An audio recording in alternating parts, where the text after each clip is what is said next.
So why forgive is our topic for tonight. And one way of approaching it, I suppose, is to start with what everybody knows. And what everybody knows is that forgiveness is a good thing. Everybody knows this. Well, everybody also knows a lot of other things. And one of them could be summed up by a little piece of wisdom that I saw circulating on that source of all wisdom known as Facebook, which goes like this: forgive, but remember the bastard's name. And probably most of us, and I'm not excluding myself, has some kind of balance or even conflict between these two things. And this balance or conflict is certainly one of the things that makes forgiveness rather difficult. Even though you want to, there may be something inside that doesn't want to let go. So let's look a little bit at some of these things and then move on perhaps to some reasons that forgiveness might not be a bad idea, hopefully beyond the obvious ones. Forgiveness is often taken to be a kind of condoning or enabling or putting up with someone else's bad behavior, right? If you forgive someone, it means often in your own mind that you're going to let them walk all over you. And there's naturally some resistance to this. And here's an interesting little fact about this, which is kind of a corollary, which is you think your grudges and your grievances are in some sort of way protecting you. This is the almost always unconscious thinking that goes on along these lines. If you don't hold these grudges and grievances, you will be defenseless, and a cruel, evil, nasty, harsh world will trample all over you and your nice new clothes. And then one of the things we need to look at is that, well, is that true or not? And I may get to that in a minute. Then, of course, there's a sense that, it is, in fact, allowing someone else to do the same thing over again. And sometimes, like in the traditional Christian teaching of forgive 70 times 70, there's often a little bit of a tone of that. And it makes one feel a bit weak, or be afraid that if you actually follow this, you will be a bit weak. Because the world doesn't like weakness, and it doesn't respect weakness, and it's not entirely 100% clear about what strength consists of. But sometimes strength consists of, we're told, this kind of hard, steely attitude toward the world that won't let anything in or anything out. I want to suggest at least a middle ground here. I agree that you can't let people walk all over you. I agree that if somebody swindles you, you have a right not to want to be swindled again. And you might well not want to go back to that car dealer or realtor or whoever it is that swindled you. That's fair. That's reasonable. But that's a rational decision that goes way past what we normally experience when something like that happens. There's that kind of sense of indignation of being taken advantage of that gnaws at you. You swear that you'll never let it happen again, that you'll protect yourself constantly with, this forest of grievances that you're surrounding yourself with. Well, here's a possibility that all of these grudges and grievances that you're holding are not a source of strength, but are instead a source of weakness.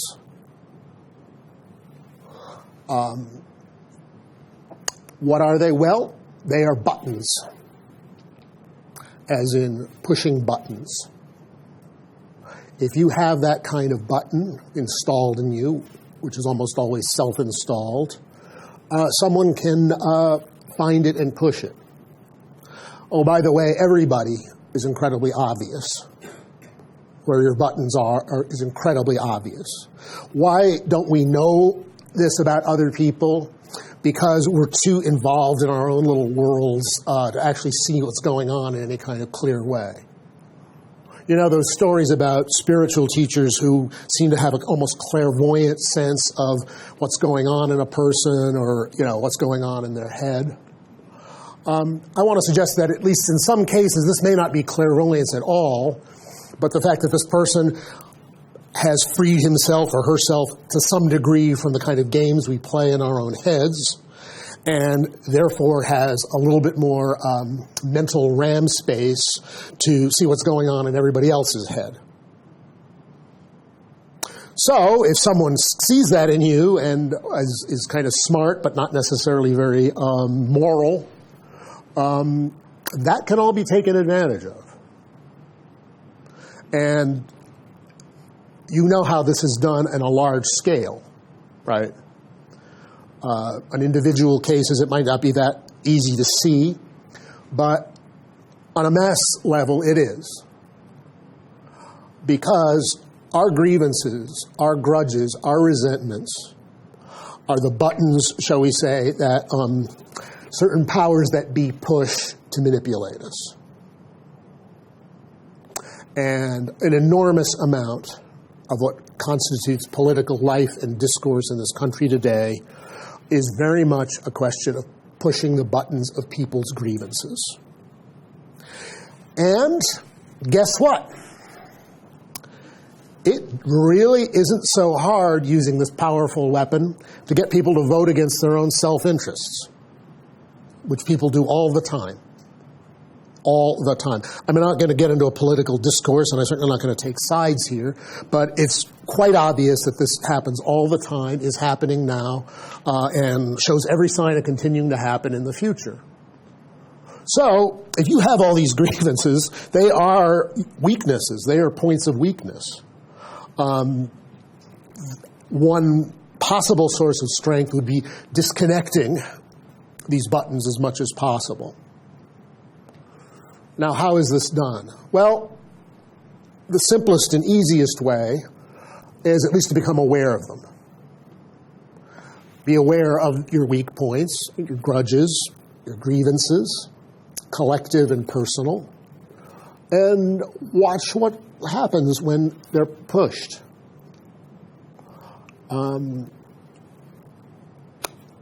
If you do this, you'll at least gain a certain amount of self-knowledge, but you might have a certain amount of inner freedom as well that actually gives you a choice rather than being, an automatic android-like being who just kind of does what it's programmed to do, and a little bit more like a free human being who actually can choose. So that is a big advantage to letting all this stuff go. And another advantage, I would say, is emotional peace of mind. These grievances and grudges just are simply a torment, right? These things, you're going on and on about who did what to you, and I can't believe she did that then. And, I do it myself. I wouldn't be able to talk about it if I didn't. But I also realized at some point that it's really quite counterproductive. And it's just simply not going to save me anything. It's not going to help me in any kind of way. It's not going to help me see the world any more clearly. These are the things that veil the world from you, so to speak. All the talk in spiritual literature about the veils of consciousness. Well, this is one of them. this kind of thing is one of them. I mean, it's not just some weird mystical stuff out in the astral stratosphere. It's, one's own mental blocks and one's own personal hang-ups, as they used to say, and may still do. So letting go of all that has an enormous advantage, I would say. And when I talk about letting go in the sense of forgiveness, I mean just that. A lot of times, it's simply a matter of letting something drop, rather than some kind of blubbery reconciliation. In fact, there are few more obnoxious things to say under many circumstances than "I forgive you," because it always, or very, very often, sounds incredibly sanctimonious, and it looks a bit like you are putting yourself on one level and forgiving this poor, wretched sinner on the other level, and the poor, wretched sinner, so designated, really isn't going to like that much. And you can get, kind of huggy and kissy about it, but a certain amount of, certain reek of insincerity follows the whole thing. So I'm not really big into the, sometimes it happens. Sometimes, okay, it's fine. But I don't think that forgiveness means that you have to turn into Leo Buscaglia. Remember Leo Buscaglia? He was this inspirational speaker. He was around in the 80s. I don't know. I think he must be dead now. But PBS used to have him on every pledge week. And, he really laid it on thick. I love you all so much. I wish I could give you my big zucchinis. My mama grew such big zucchinis. I love you all. People were blubbering and calling PBS and giving pledges, so it obviously worked. But, this may not be quite the stance you want to take in life. So it doesn't always have to be that way. And a lot of times it's just simply a matter of just simply let it drop. And the dynamic of that is very interesting in a way, because letting it drop, well, is that easy? Sort of. But maybe not quite so easy as you think, or it may not be quite so automatic as you think. And this is part of the process that one has to be aware of, I suggest. What I'm talking about is something like this. You're holding a hammer. When I say drop the hammer, you don't really have to ask, how do I drop the hammer? How do I go about this dropping the hammer? You just drop it. And sometimes that works in the context of forgiveness. You just realize you're holding on to something you don't want and you let it go. But granted, I'm willing to admit, and I certainly experience it for myself, this is not always that simple. Try this. Clench your fists tightly. Let's see. Keep clenching. Maybe tighter.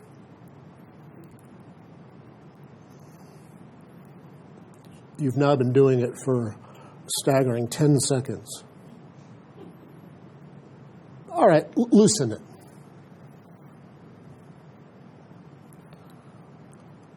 It doesn't always open automatically. I'm not holding it shut anymore. I'm not, at this point, making any effort to keep the fist clenched. Nonetheless, it's not coming out on its own. So sometimes letting it drop is a matter of a process, and sometimes it's a matter of a process that takes time. And I think it's very important to be realistic with oneself about it. Another major point is that while, as I think I've attempted to persuade you, forgiveness is a good thing, honesty with yourself is a much better thing. And you are not really going to get very far. I'm not going to get very far if I pretend I've forgiven when I haven't, to myself. Right? In terms of how you behave toward other people, well, that's another story, because, of course, all human interaction is heavily layered with certain amounts of insincerity. And if this, you may think this is funny, you may think it's sad, you may think it's infuriating, but these layers of insincerity are pretty much kind of like the cement that holds society together. As you know, simply the question is like just exactly when and how many times you should tell the truth. Do you like my dress? How is that pie I made last night? The truth is not always the absolute perfect thing to say in a perfectly complete and forthright way. And we all know this. We're not talking about active lying, but yeah, there's always, well, that dress is, yeah, it's nice. Yeah, nice.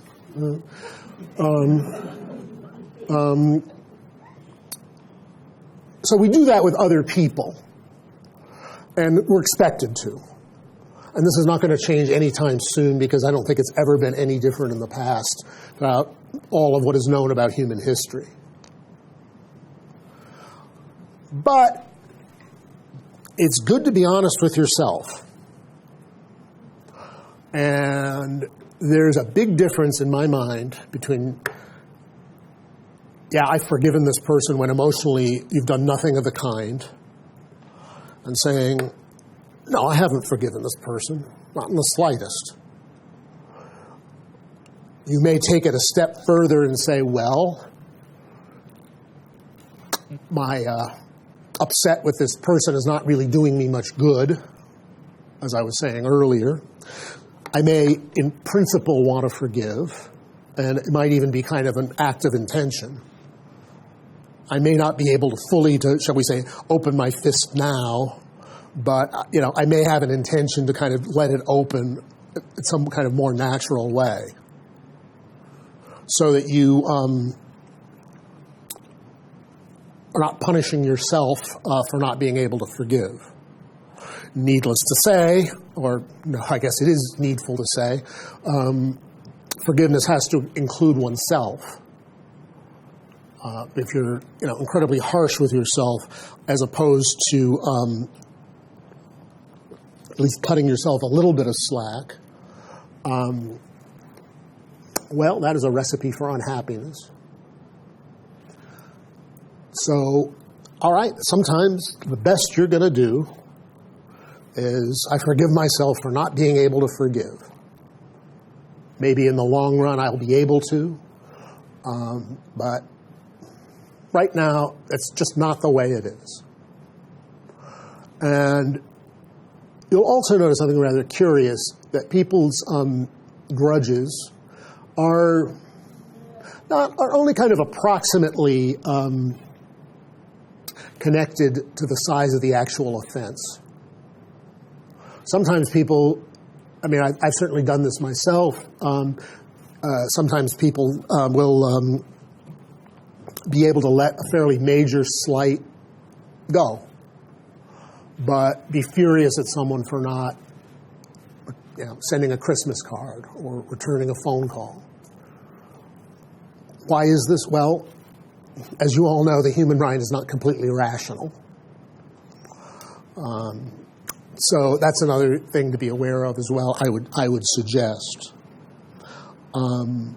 So forgiveness can be seen as kind of an ongoing inner process, an ongoing thing that you work with. You may have really major issues. If you have some really heavy thing in your background, like childhood abuse or something like that, well, yeah, it's not quite like forgiving someone for failing to send a Christmas card. There's going to be a difference. And usually if there's some like major trauma involved of that kind, you probably at some point or another will need professional help just to, kind of sort out your own feelings about it and let it go. But I've noticed an interesting thing to bring up the unpleasant subject of rape and rape victims, with whom I and I have no first-hand experience of this, knock on wood, but, when I kind of read or hear about rape victims, there seem to be two types. One is someone who's completely broken by it. And another type of person who says, yeah, that was really awful. That was really bad. But I no doubt about it. It was a terrible thing that happened to me. But I have a life and I've got to go on and lead my life.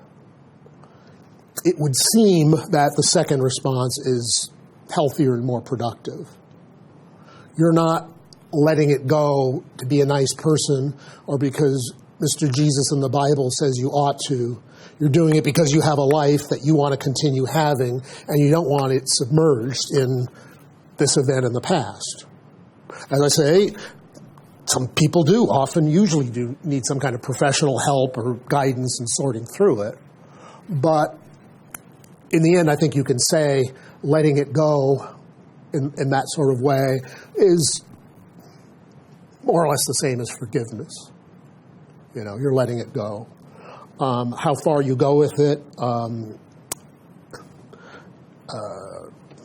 well, it's obviously a matter of personal characteristics. So up to now, we've been talking about grudges and grievances and forgiveness in a more or less personal way. What has been done to me personally. And as difficult as this can be to forgive in this kind of context, people often have much more difficulty with forgiving larger things that actually have nothing to do with them. The first time I gave a presentation like this, which by some peculiar coincidence was in this very room, someone raised her hand and said, I can forgive the things in my own life, but what about the big things, the great crimes and atrocities in history? What about those? I have real trouble forgiving those. There are a couple of things one should note about this. One, most of these monsters of history are gone. They're not around anymore. They're not around to be affected by your forgiveness, your grudges, and you're being one of the tens of millions of voices to say that they were bad people and they did bad things. Really doesn't add much to it. I'm not even going to name specific examples because some of these names are like, some of these names are buttons in their own right. You fill in your own names if you like, but yeah, they're gone. There's nothing your forgiveness is going to do to them. No one's saying that it wasn't bad or it should, it was really all right or whatever. No one is making it, but to kind of go on with kind of this indignation about it is also kind of counterproductive for oneself emotionally. As for the injustices that are going on now,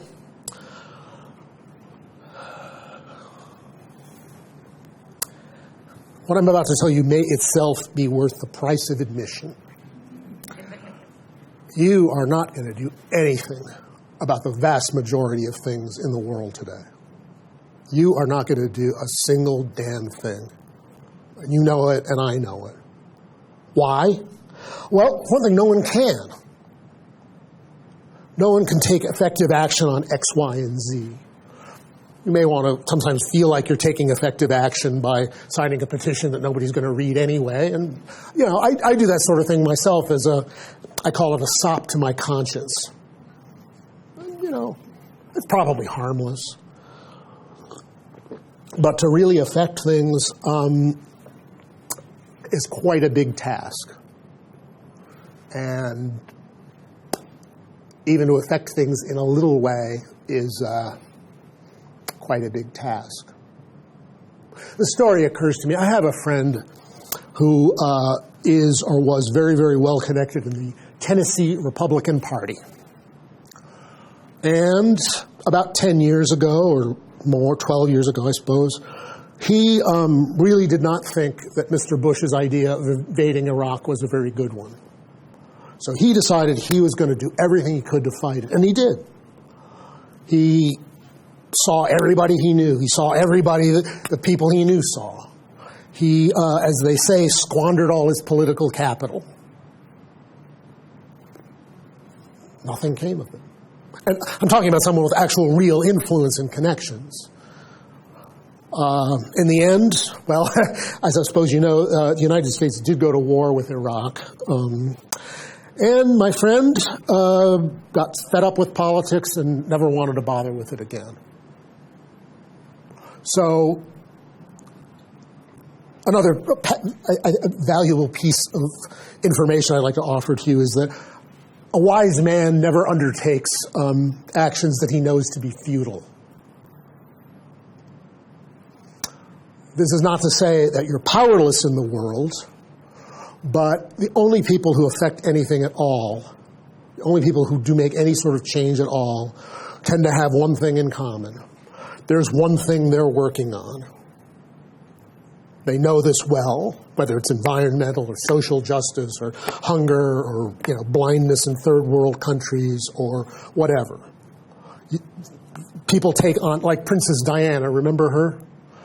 She made it a big cause of hers to have the enormous number of landmines that are still sitting around unexploded in the world dug up, and this was her cause. This is what she did. And I guess they dug up a lot of landmines because of Princess Diana's efforts. If she had done, if she just tried to do 20 or 30 different things, nothing would have happened. So if you're talking about effective action in the world, effective action means targeted, focused action. Obviously, what your role is, what you should do in the world, what your, as I call it in the book, your special function may be, no one else is going to be able to tell that. And, you're lucky if you can tell it for yourself. But I would say that that's a much more effective way of doing positive action in the world rather than, upsetting yourself about all the bad things.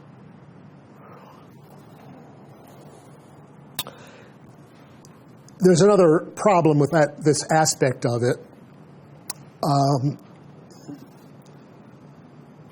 It's what I call the entertainment of conscience.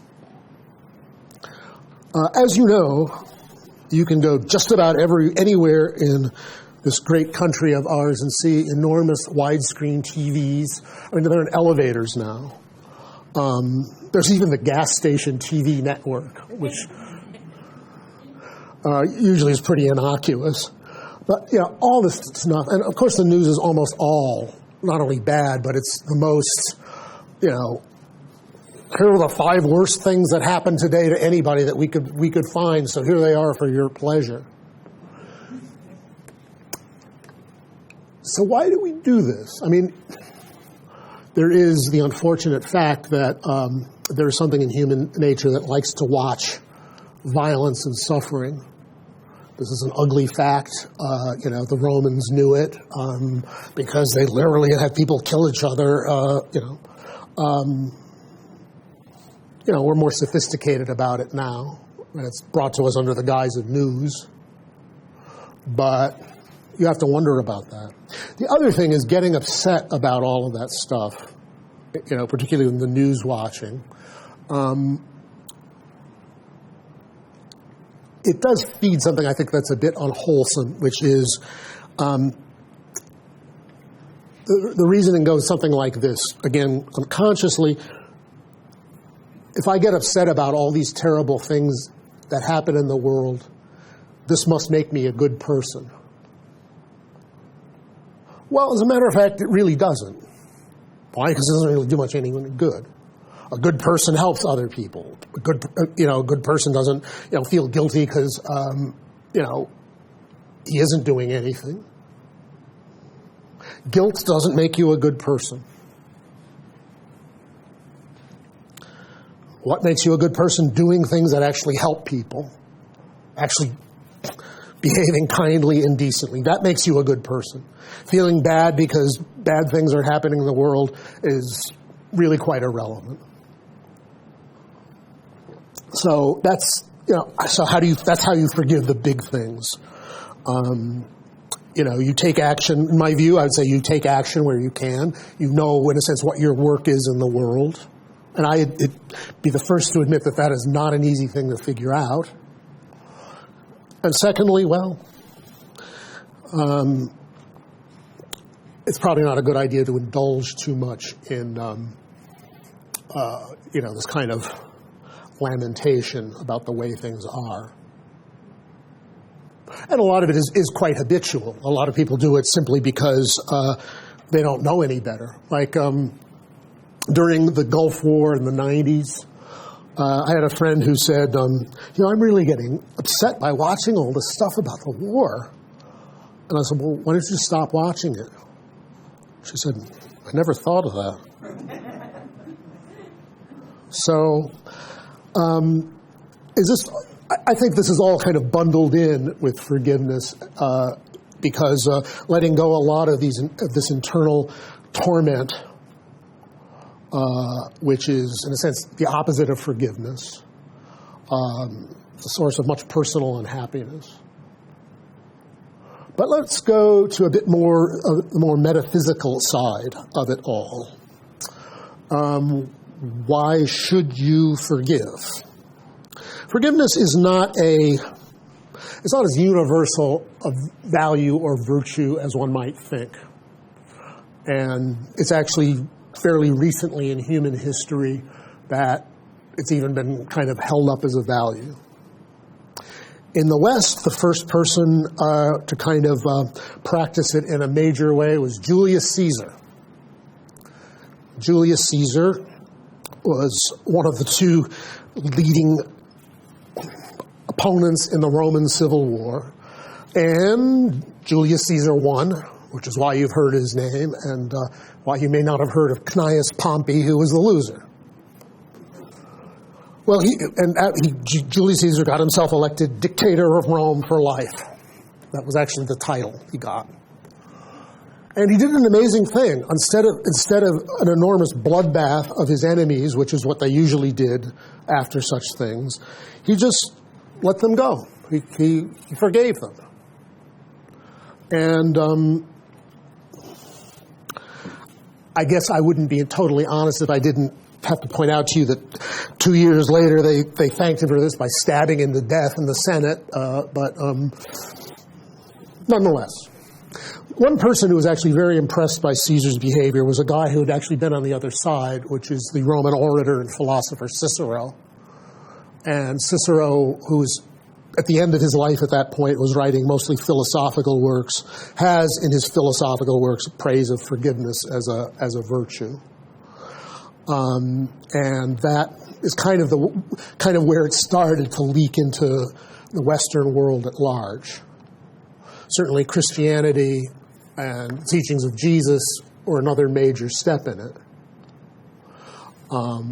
And forgiveness is not, for example, in the Hebrew Bible, forgiveness is not a huge value either. Almost all the times in the Hebrew Bible when there's a talk about forgiveness, it is somebody asking God for forgiveness. Very rarely is it a matter of one person forgiving another. It's like, I've sinned against you, O God. They're killing all our people and burning down the temple, so I'm really sorry. I hope you forgive us and maybe stop this. That kind of forgiveness as a personal ethical value really came with Christianity. And is it a spiritual, what good is it, in a sense, beyond all of what I've been telling you? Well, let's look at it from a slightly different angle. Everybody here has heard the line, I will give it to you in the correct translation of the Greek of the New Testament. The literal correct translation of this line is, forgive us our debts as we have forgiven our debtors. Not as we forgive, and it's not trespass, it is debts. The word is debts. And talking about forgiving debts, even in an economic way, could be a quite large subject, and, we may go there or we may not. Forgive us our debts as we have forgiven our debtors. right? You have to do the forgiving first. It's not like it says in church, forgive us our debts as we forgive our debtors. It's not like, some hostage exchange, among thugs or something like that, right? You do the forgiving first. Well, why is it a good idea? Well, let's look at it from the point of view of Theosophy, the teaching that's kind of made this premises and sort of brought us all together. One of the things that Theosophy did most strikingly was it introduced the concept of karma to the Western world. Now karma is part of everyday language. My friends in San Francisco somewhat inaccurately used to say a person had parking karma if they had good luck finding a space. It meant kind of like good karma, probably by some unconscious association with the word charm. But karma is typically defined as the law of cause and effect, except that's not quite 100% complete. It is not saying that a cause has an effect, which is what Western science says.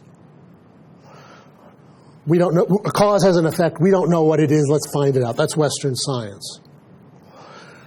The law of karma as a law of cause and effect is that a cause has an effect like itself. In a sense, the law is saying we already know what kind of effect a cause is going to have, where Western science is a little bit more, shall we say, agnostic about it.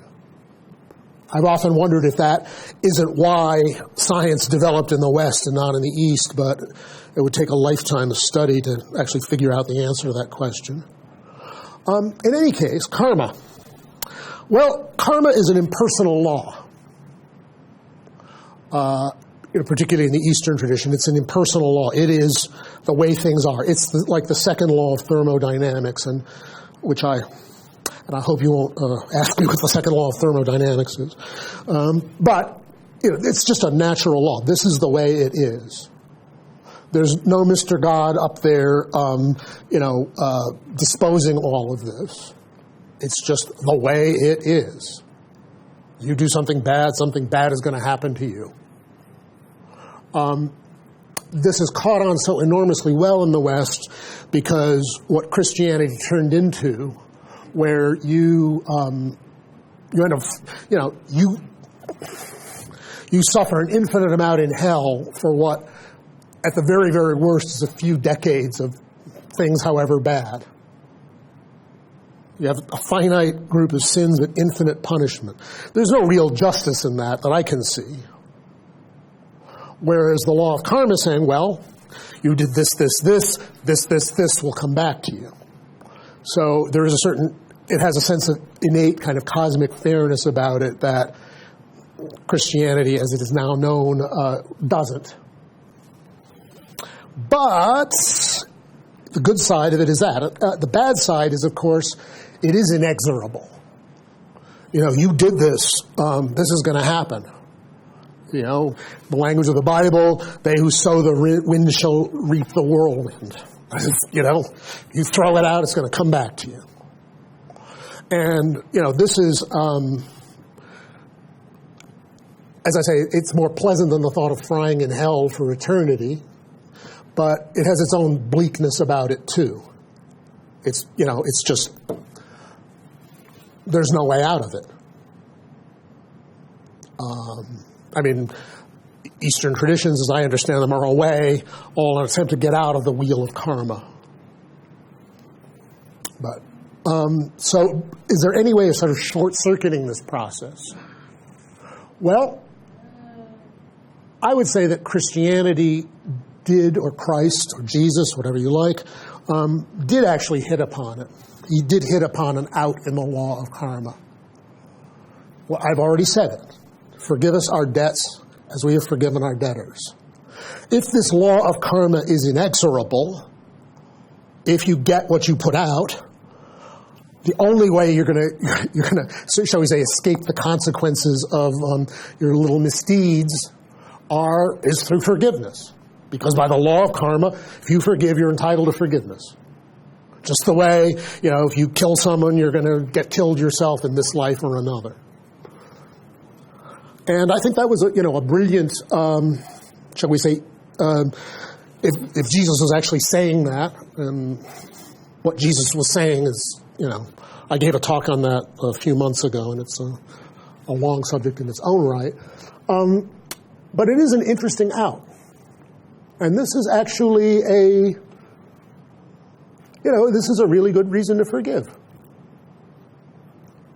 If you are and most of us, I would say even most people who never even have thought about Eastern spirituality or theosophy or whatever, do believe in the law of karma. There's a sense, kind of a natural justice in the world that, it's going to come back to you. And it may be that we have this strong intuitive feeling, largely because that's the way things are. We thirst for cosmic justice, right? I mean, it's a real thirst. I mean, people want the cosmos to be just. Well, maybe that's because there is such a thing as cosmic justice. Would you want it if it didn't exist? Would you ever feel thirsty if there was no such thing as water? So maybe there is this cosmic justice, and this is a way of, shall we say, applying it or leveraging it for your own best advantage. Richard, how do we know when we've done enough for the forgiveness? Some people, if an eye for an eye, and they're fine.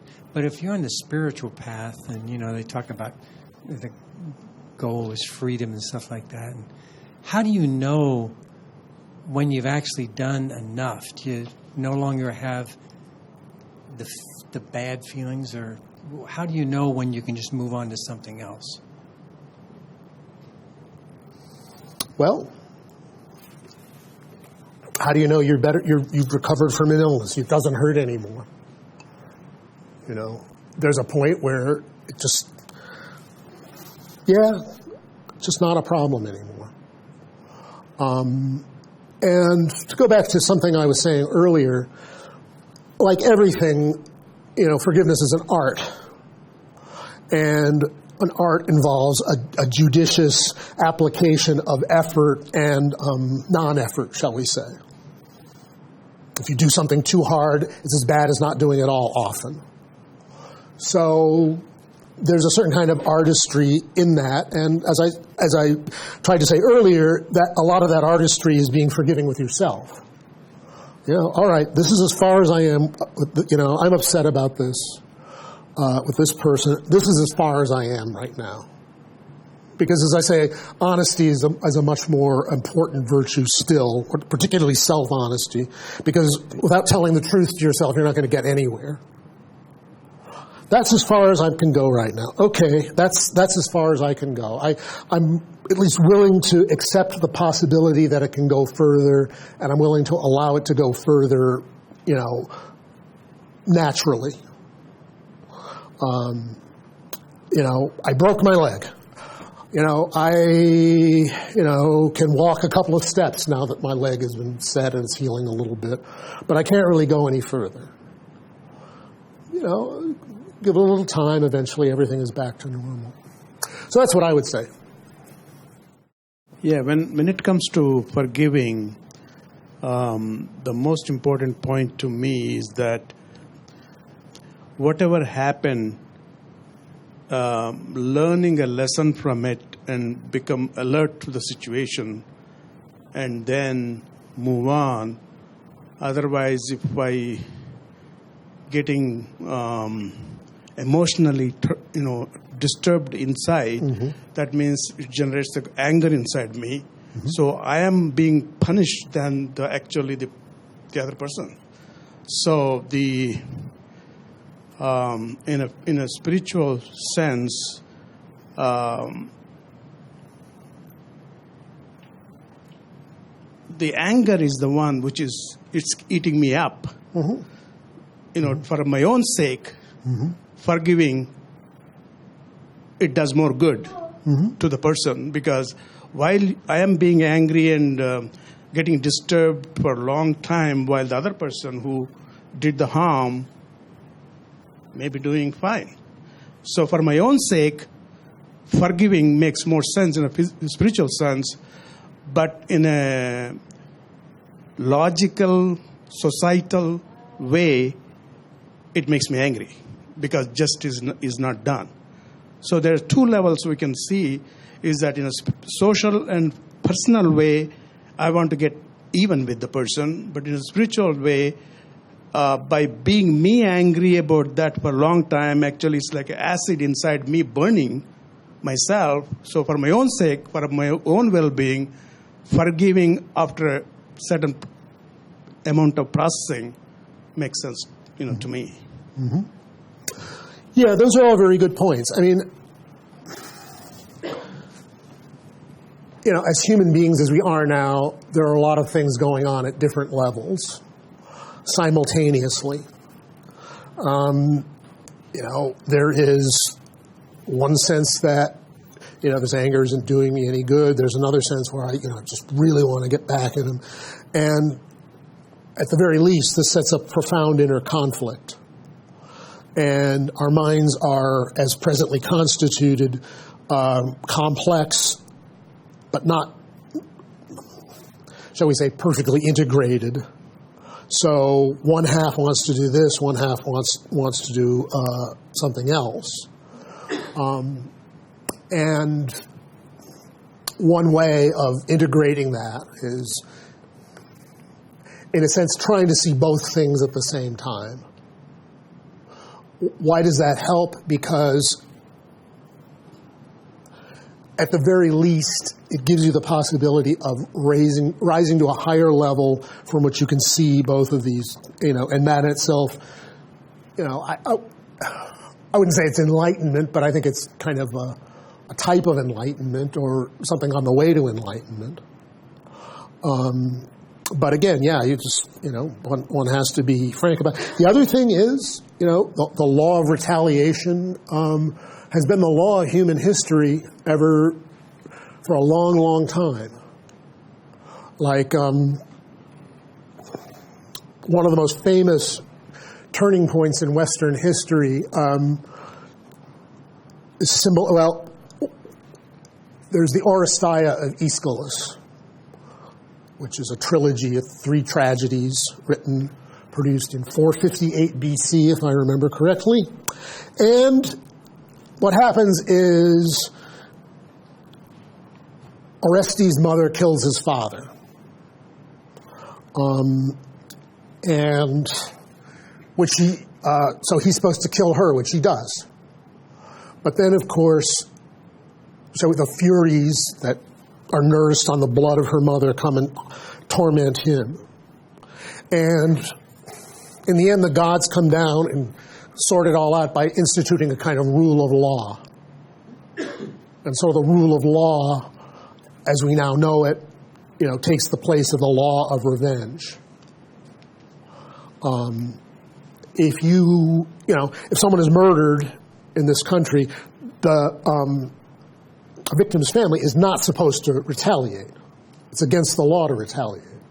But there's still many parts of the world in which, yes, you are supposed to retaliate. You're a bad person if you don't go out, right? Well, that's just the way it is there. But the whole point of it is that, that whole law of vengeance, the lex talionis, as it's called, that's probably the way it was until 458 BC. So, and that's in us. It's in our natures. It's in our genes, if you like. And that's just a fact, I think, that has to be acknowledged. From someone through the internet, how do you forgive yourself?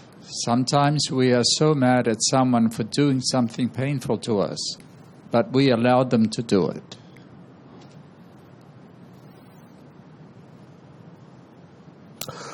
Well, the easiest route to that is by casting it in slightly different terms.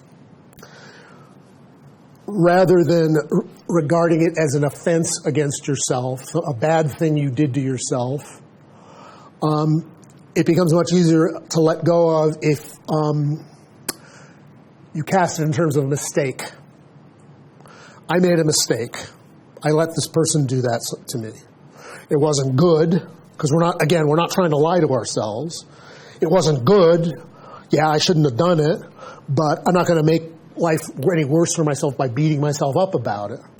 I'm not going to let that person do that to me again.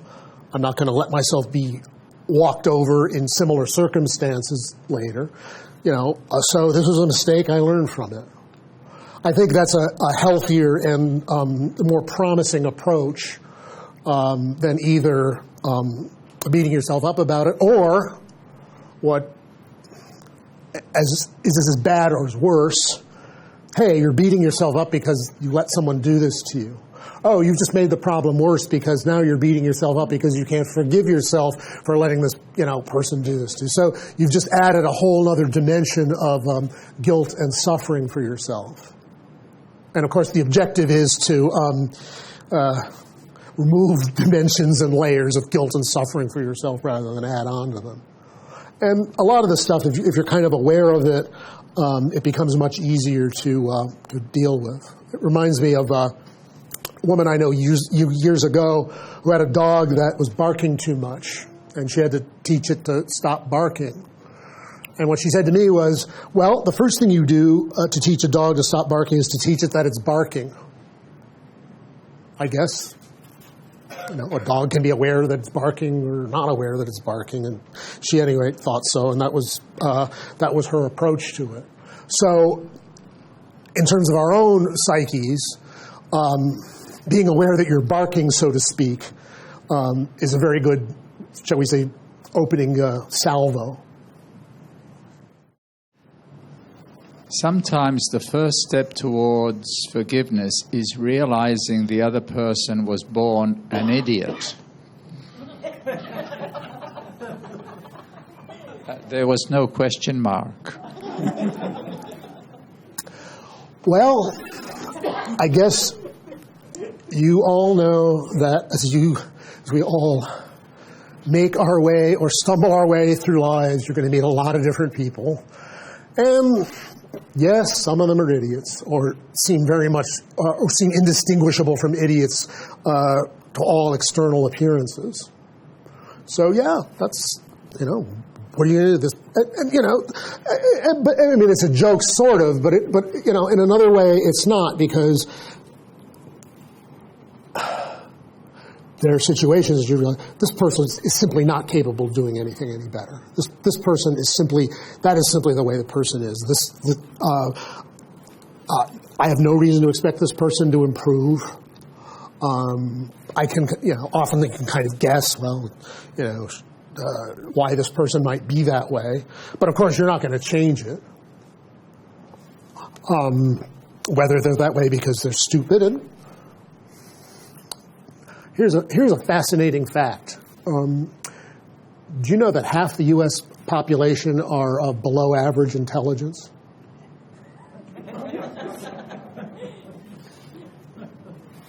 Well, that's true, right? It's true by definition. You're going to meet some of these people. I'm sure you often have felt as if you have. And that's part of life. There's a funny saying, and I don't know how it really was intended, but it's a Sufi saying. And I imagine it has meaning in a lot of different dimensions, but it says, there is no God but reality. To seek him elsewhere is the action of the fall. And I could see where you get very theological about it, but some of it is, this is reality. Why is it the way it is? Well, we don't entirely know 100%, but it is. And this reality is deeply and intimately bound up with two little things known as good and evil, all of which we experience in our lives to some degree or another. There's no one here, no one anywhere who hasn't experienced some evil or some good in their lives. The proportions vary wildly for reasons that, it would take another lecture to sort out, and even then, we might not come to any, helpful answer. Harm is, certainly one of them. So, but anyway. Thank you, Mr. Richard. As always, a very thought-provoking lecture. I just wanted to share something from my native country. It's a popular saying, but I think it is quite profound, and it came to my mind right now. It translates into something like this: to understand it all is to forgive it all. And I have always carried with me, and that makes me measure my level of ignorance or spirituality when I get caught up in the mundane stuff. But it is quite profound. Perhaps you can relate to this very well, as you have spoken in your lecture. So I just wanted to share that. You hear it sometimes in French, tout comprendre, c'est tout pardonner. I often see it in French. It just means what she just said it meant. So, but it's very true. If you really saw, what this person, did or, had happened to him, who knows? And, sometimes you really wonder. I went to a wedding in October up in Madison, and the justice of the peace turned out to be an appellate judge.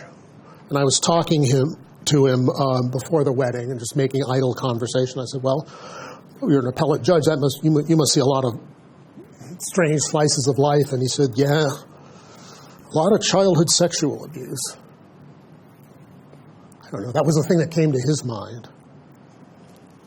I had no reason to think he's wrong. So who knows what people have gone through? I mean, I think in my past I've been fairly fortunate, so I don't really have any complaints. But sometimes, or you might know someone who has a couple of stories to tell. So, if you really understood it all, if you really understood what this person had been through and what kind of made him or her into that, it would be probably easier to forgive. One more question from someone watching through the internet.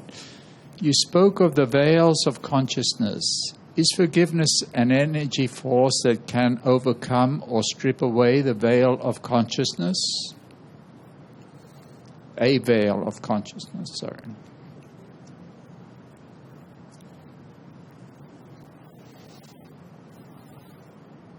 Yeah. I mean,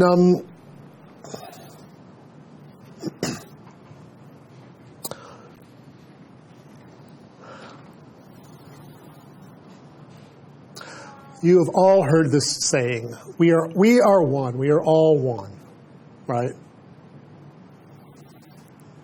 There's nothing self-evidently true about this, right?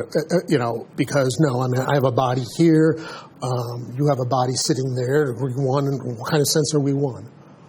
You got the job, I didn't. What way are we one?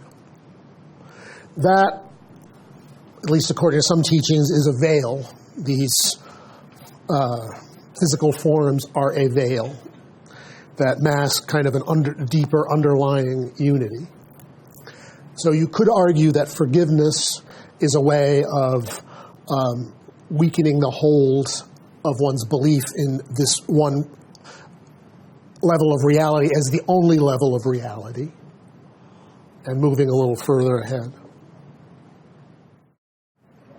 It's not really a question, but your talk brought to mind, I have a Quaker friend in New Hampshire who's very active in an organization called the Fellowship of Reconciliation.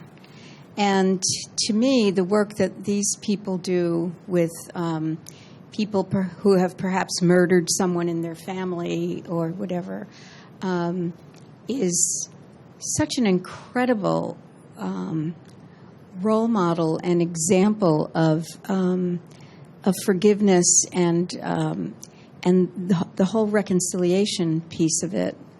And I mean, that kind of work gets done in countries too. South Africa, for what comes to mind, where people are actually reconciled with those who perhaps tortured or murdered family members. And so when I think about my own grievances in light of this larger larger picture, it helps me, I think, to move forward and not get so wrapped up in my own pettiness. Yeah, I mean, it's interesting to look at it, what could be more real than realpolitik, the world of politics and relations. And before apartheid ended, as you may remember, pretty much everyone was expecting that when it did end, there was just going to be a bloodbath. That was just, and of course, that's one reason they didn't want to end it, because they were terrified. And because of Mandela and his Truth and Reconciliation councils, South Africa is not exactly, a perfect society today, but the bloodbath never happened.